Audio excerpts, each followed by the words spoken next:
আমরা প্রথমত হচ্ছে আমাদের আন্তর্জাতিক অপরাধ ট্রাইব্যুনালকে ধন্যবাদ জানাচ্ছি, এরপর হচ্ছে ইন্টারিম সরকারকে ধন্যবাদ জানাচ্ছি।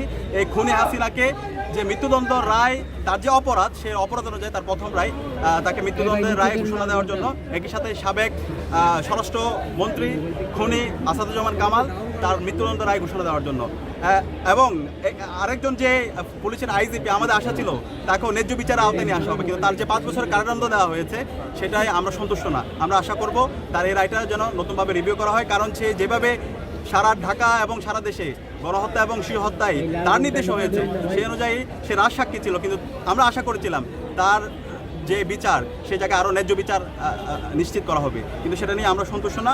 আমরা অনুরোধ করব সেই জায়গায় যেন রিভিউ করা হয়। এবং একই সাথে এই খুনি হাসিনা এবং তার দোসররা আজকে এই দেশ থেকে পালাইছে, তাদের রাজনীতি কিন্তু ক্লোজ হয়ে গেছে 5 আগস্টেই। বাংলাদেশে আর তাদের রাজনীতি কখনো ফিরে আসার সুযোগ নাই। আজকের রায়ের মাধ্যমে তাদেরকে একদম কবরস্থ করা হয়েছে। আওয়ামী লীগের রাজনীতি এবং সন্ত্রাসীদের রাজনীতি একদম মাটির নিচে তাদেরকে দাফন করে ফেলা হয়েছে। এখন মূল কাজ হবে এই খুনি হাসিনা এবং তার দোষরদেরকে দেশে নিয়ে আসা, দেশে নিয়ে এসে রায় কার্যকর করা, ফাঁসিতে ঝোলানো। এটা আমাদের সবার দাবি, এটা শহীদদের দাবি, শহীদ পরিবারের দাবি। তো আমরা খুব দ্রুত সময়ের মধ্যে সবাইকে অনুরোধ করবো, যারা দায়িত্বশীল পর্যায়ে আছে, ইন্টারিম এবং হচ্ছে আন্তর্জাতিক অপরাধ ট্রাইব্যুনালে যে প্রসিডিউরগুলো আছে সেগুলো শেষ করে খুব দ্রুতই খুনি হাসিনা এবং তার দোষরদেরকে নিয়ে এসে তাদেরকে যেন দ্রুত ফাঁসিতে ঝুলাইয়ে রায় কার্যকর করা হয়, সেই দাবি থাকে।